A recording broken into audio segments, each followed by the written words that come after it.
So in my last video, I talked about Megabonk. This is an indie game that was nominated for Debut Indie Game for Game Awards 2025.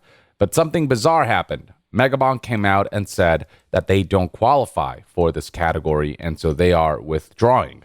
Megabonk being developed by this developer going by the name Withdrawal. You can see right here, if you look up their store page, this is in fact the only game that they've released. And it launched to really positive fanfare, very positive review score here of 92%, 93%, you name it. And then beyond that, the player base of this is up there. I mean, we're talking about an indie game with an all-time peak of 170,336 players on Steam, which is a figure that not even AAA games at times reach, and that's in large part to do with the fact that the game is just a lot of fun. The game is basically a Vampire Survivors-like, but, kind of taken into the 3D realm, if you will. It's 3D Vampire Survivors is the best way to describe it, but with its own kind of personality and artistic identity, so on and so forth. So yeah, a really popular game, and many were pleased to see that it was in the debut indie game category.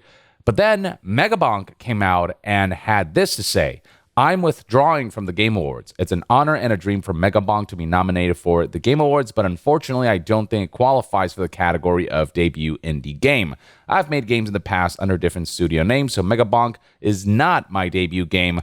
I really appreciate the nominations, support, and votes, but it doesn't feel right in this category. You should vote for another one of the amazing debut titles. They're all amazing games. Thanks again. New Megabonk update coming soon. John Megabonk." And in my last video, I talked about what a move of integrity this was, and the general masses seem to agree, judging by the fact that this tweet went viral. 5.7 million views, over 115,000 likes. So Megabonk would have benefited a lot from the prestige that comes with being nominated by the Game Awards. The fact that they went ahead and did this integrity move actually, in a weird way, ended up garnering them even more attention. And that's because, the world recognizes integrity, and it is something that they, very much respect.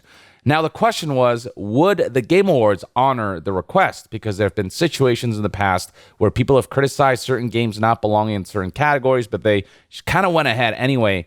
But it would seem as though that is not going to be the case with this particular scenario. Jeff Keighley right here responded to Megabonk's request and actually decided to respect their decision to withdraw, stating, quote, "Megabonk, a nominee for Best Debut Indie Game, reached out to clarify that he is an established solo developer who had been presenting himself as a new creator under the name Withdrawal. We're grateful for his honesty. As a result, Megabonk will be removed from the category.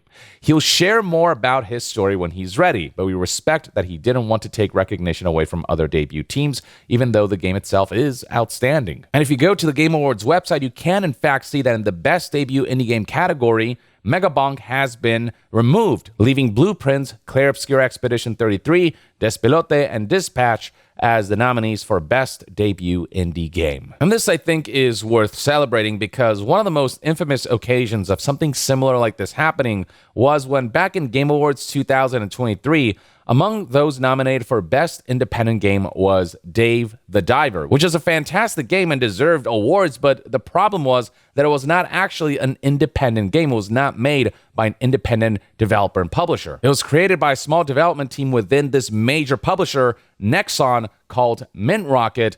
And Nexon being a publisher, that is a multi-billion-dollar company, it just didn't seem fair to call Dave the Diver an indie title, whereas the other nominees actually were independent entities. And not to say that indie developers don't partner with publishers. A lot of these nominees are, in fact, published by other entities, but the difference with Dave the Diver is the fact that the development studio is actually a subsidiary of Nexon. It's directly tied to that publisher. In fact, back in July of 2025, Dave the Diver's director just came out and said that there is, in fact, nothing indie about this game. And he also made it a point to clarify that he didn't apply for it to be nominated by the Game Awards in the indie department. That was a decision made by the Game Awards and its committee. Here's a direct quote from Dave the Diver's director: "We never intended to give Dave the Diver an indie game feel. To begin with, we're making a game at Nexon, so there's nothing indie about it. However, when a game is made by a small team, the art style and game system tend to be unique. So I think that's why it was thought of as an indie game.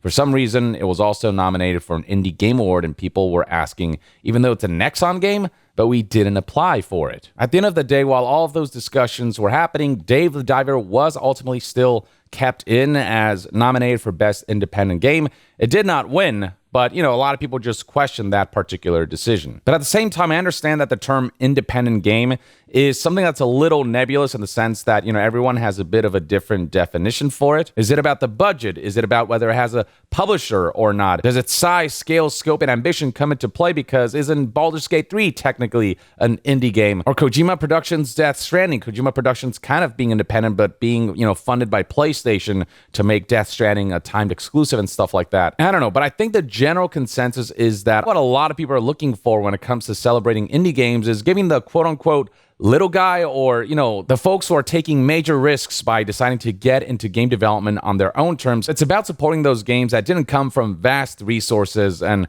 have a certain kind of like that independent creative spirit where they are creatively autonomous. But the definition of what indie game is was nebulous enough where Jeff ultimately felt that Dave the Diver did deserve to be here, or he deferred to what he called jury of 120 global media outlets who vote on these awards to make that determination. So it's not like Jeff Keighley is solely responsible for all this, but he does run the show. He is the face of it. So, I imagine that a lot of decisions do fall on him.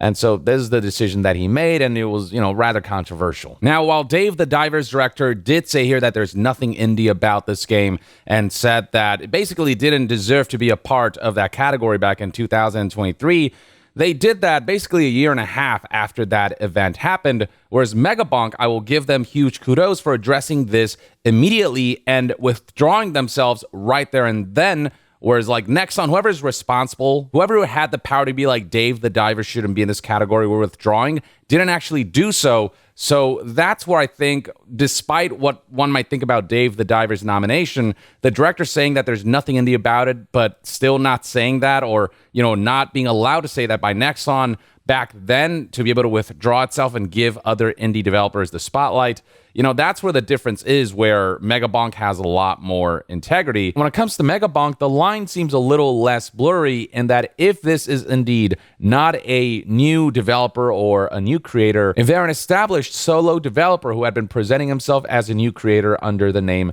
Vedinad, then you can't count this title as among the best debut indie games. Because then any indie developer might be able to abuse the system by saying, well, technically we launched this game under a different name, therefore it's a different entity, and therefore it's technically a best debut indie game, which isn't the intent and the purpose of this particular category. Like, if all it takes for an indie game to be considered for best debut indie game is just to have a different name, then a veteran indie studio could just keep switching their name and keep insisting that they can be part of the debut indie game category. And that's not what this particular category and award is all about. It is about brand new studios, brand new teams coming together to create their first indie title, which the rest of the nominees do qualify for. Now, Clair Obscur and Dispatch were made by, like former veterans and, former Ubisoft employees and whatnot. But these games were made from developers who broke off from your, major AAA publishers and started their own entity and their own team and then made their first game. That is indeed the scenario for Clair Obscur Expedition 33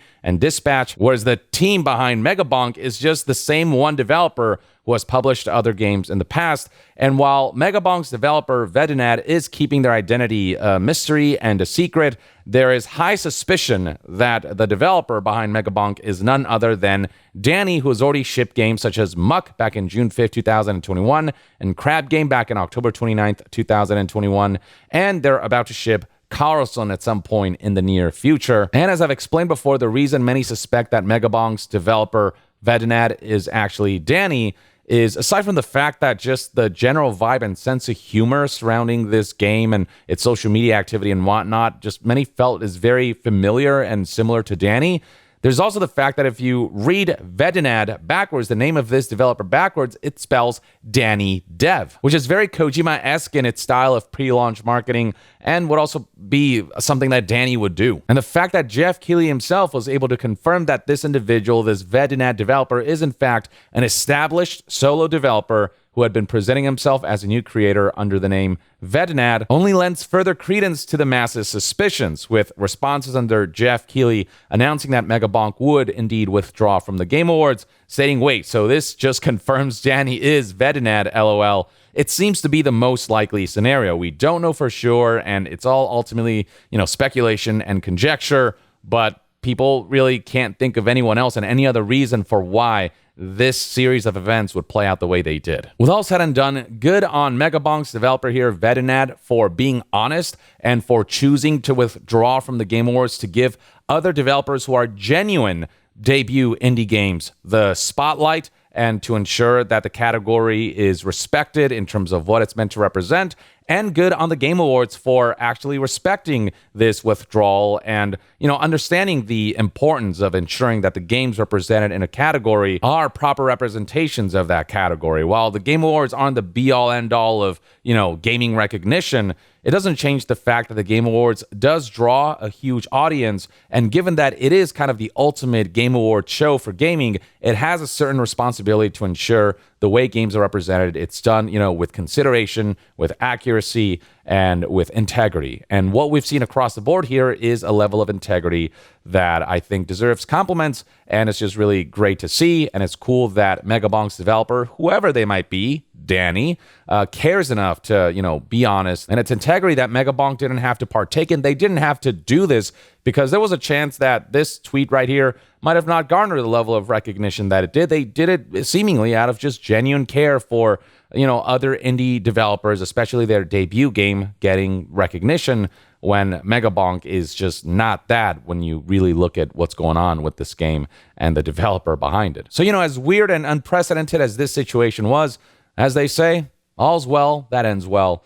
And I'm glad to see that everything did conclude amicably on this front and in a way that made sense and where integrity was at the forefront.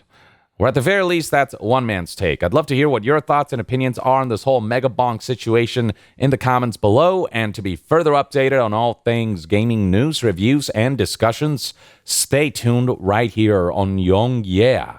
I'll see you guys next time. Young out.